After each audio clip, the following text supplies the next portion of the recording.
காரைக்கால் மாவட்டத்தில் அமைந்துள்ள பட்டினச்சேரி மீனவ கிராமத்தில் திருமலைராஜன் ஆற்று முகத்வார பகுதியில் பைபர் போட் துறைமுகம் அமைப்பது, குடிநீருக்கான மேல்நிலை நீர்த்தேக்க தொட்டி அமைப்பது, மீனவ மக்களுக்கு இலவச வீட்டுமனை பட்டா வழங்குவது, ஐஸ் பிளான்ட் கட்டுமான பணிகள் முடிவுற்றதும் இயந்திரங்களை பழுது நீக்கி பொதுமக்களின் பயன்பாட்டிற்கு கொண்டு வருவது, உட்புற சாலைகளை மேம்படுத்துவது உட்பட பல்வேறு கோரிக்கைகளை வலியுறுத்தி கடந்த மாதம் 28ஆம் தேதி முதல் கடலில் கருப்பு கொடி ஏந்தி உண்ணாவிரதம் உட்பட தொடர் போராட்டங்களில் மீனவர்கள் ஈடுபட்டு வந்தனர். பின்னர் மாவட்ட நிர்வாகம் மீனவர்களுடன் நடத்திய பேச்சுவார்த்தையில் சுமூக உடன்பாடு எட்டிய நிலையில் போராட்டம் தற்காலிகமாக நிறுத்திக் கொள்ளப்பட்டது.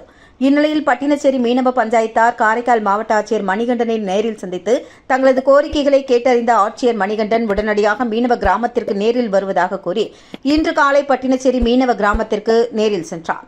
ஆட்சியர் மணிகண்டன் தலைமை நடைபெற்ற கூட்டத்தில் காரைக்கால் மீன்வளத்துறை துணை இயக்குநர் கோவிந்தசாமி, பொதுப்பணித்துறை செயற்பொறியாளர் மகேஷ், திருப்பட்டினம் கொம்யூன் பஞ்சாயத்து ஆணையர் இளமுருகன், பட்டினச்சேரி மீனவ பஞ்சாயத்தாரர்கள் மற்றும் அதிகாரிகள் பங்கேற்றனர். கூட்டத்தில் பேசிய மீனவ பஞ்சாயத்தாரர்கள், திருமலைராஜன் ஆற்று முகத்வார பகுதியில் பைபர் போட் துறைமுகம் அமைக்க பல ஆண்டுகளாக கோரிக்கை வைத்தும் இதுநாள் வரை புதுச்சேரி அரசு மூலம் எந்தவொரு நடவடிக்கையும் எடுக்கவில்லை என்று குற்றம் சாட்டினர்.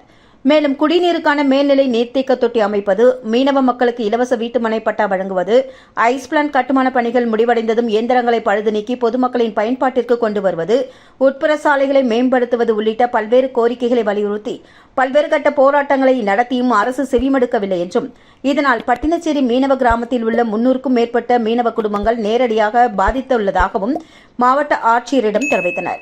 கோரிக்கைகளை கேட்டறிந்த மாவட்ட ஆட்சியர் மணிகண்டன், இவ்வளவு ஆண்டுகளாக திட்டங்கள் செயல்படுத்தப்படாமல் இருப்பதற்கான காரணிகளை மீன்வளத்துறை அதிகாரிகள், பொதுப்பணித்துறை அதிகாரிகளிடம் கேட்டறிந்தார். பின்னர் பேசிய மாவட்ட ஆட்சியர் மணிகண்டன், மீனவர்கள் கோரிக்கையில் முக்கிய கோரிக்கையான சிறிய துறைமுகம் அமைக்க ஓரிரு மாதங்களில் அனைத்து ஒப்புதல்களும் பெறப்பட்டு ஒன்றிய அரசிடமோ அல்லது மாநில அரசு மூலம் டெண்டர் கோரப்பட்டு பணிகளை துவக்க நடவடிக்கை எடுக்கப்படும் என்று உறுதியளித்தார். ஐஸ் பிளான்ட் நல்ல முறையில் இயங்கி மீனவ பஞ்சாயத்துதாரிடம் ஒப்படைக்க போர்க்கால அடிப்படையில் நடவடிக்கை எடுக்க மீன்வளத்துறை அதிகாரிகளுக்கு உத்தரவிட்டார்.